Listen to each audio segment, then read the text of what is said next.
Hi everyone, Professor King here again. In this video, I'm going to be talking about James Baldwin's Notes of a Native Son. That should correspond to the readings in Chapter 6, as well as your discussion board for this assignment on Canvas. I'm going to switch it to the share screen. This is going to be a relatively short video because this really overlaps a lot with essentially what I ask in the discussion board. So there's not, I don't want to belabor too many points. So let me just take it right into the screen here. So when we're thinking about Notes of a Native Son, this is a narrative, and but it's more than a narrative, right? He constructs an argument with this narrative that he's sharing with us that begins with a discussion of his father and then kind of segues into other elements. So I want you to think about kind of the main scenes that are occurring in this narrative, right?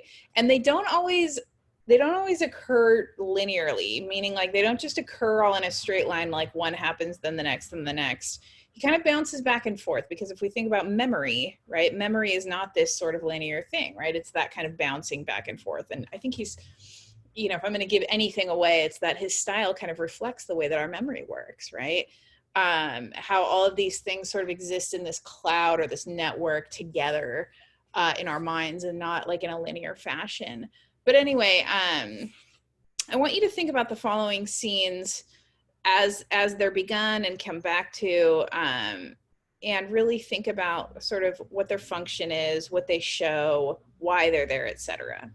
The first one being, Baldwin's father, the sort of focal point of this, at least the starting point of this narrative, right? His life, his illness, his death, and then specifically a lot of time is given to his funeral. And there's a reason why I made that separate from his life, illness, and death. And you'll kind of see when you get to the reading why that might be. Think about the instance with the white teacher and kind of what that shows us about Baldwin's upbringing, about his family, about some of these larger arguments he's making. The diner scene when he's living in New Jersey, living and working in New Jersey during the brownout, or sort of multiple diner scenes that happen, again, kind of bouncing back and forth within the narrative chronologically. But what does that show us about Baldwin? What does it show us about America at that time?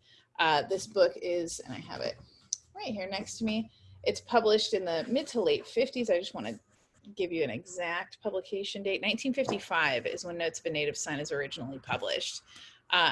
So thinking about the United States, particularly the East Coast, and the South, the North and South, those parts of the Eastern United States, and what's going on in the 1950s in America.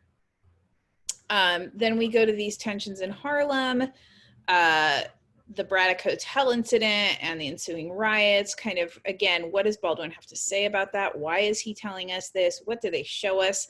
How do they relate to this story about his father? Like, why, if you could sort of make a triangle, right, between like Baldwin's father / family, Baldwin's experience in New Jersey, and then what goes on in Harlem, right? Like, what are the connecting points and what's all the stuff that's in the middle that's shared by all these things? Maybe even do like a Venn diagram of it might help. And then the conclusion, right? The last couple of pages, like what's he telling us again? What's he getting at with this whole narrative in terms of what he wants us to know, the audience, his readers, right? The people that he felt compelled to write this essay for so that we could know something and feel something and believe something. So the questions I have at the bottom for you to consider as you're reading and after, especially in anticipation of the discussion board, are if these scenes are elements in an overall argument that Baldwin is constructing, what is that argument, right? Think about chapter 6, think about rhetorical analysis, right? Why does Baldwin, why does he want us to know these instances that he shares with us? What's his purpose in telling this story and having these sort of reflections? How does he utilize the characters, the scenes, his own musings, etc., to support this overall impression, this overall argument that the text is getting to? And think about your own response that you jot down as you read, both emotional and intellectual, right? Like, think about the logical processes that Baldwin goes through, and think about what you think and how you feel about those. Again, like I said, these notes are relatively short because this is a pretty straightforward reading, and it pairs nicely with a rhetorical analysis. But yeah, definitely think about how those elements are working. Think about how you're rhetorically analyzing Baldwin, the things that stick out to you. Sometimes when I read stuff, you know, even if it's challenging and I don't get all of it, I like to think of it as like a song I really like. So like I pull out like quotes, which would be like the lyrics of the song, right? Like the stuff that really sits with me profoundly.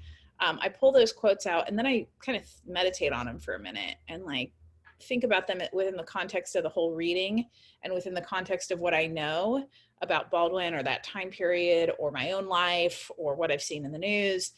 And, you know, I just kind of like let them riff in my brain for a little bit. You know, a lot of this these analytical critical thinking processes, it's not a matter of reading faster. It's not a matter of going faster. It's a matter of slowing down and letting your brain be the critical, curious, introspective, analytical, thoughtful thing that it is. You know, taking the time, not just rushing through everything mindlessly, but really being mindful of what you're reading and connecting it and applying it and making those connections.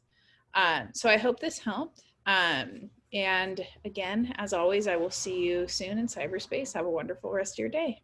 Bye-bye.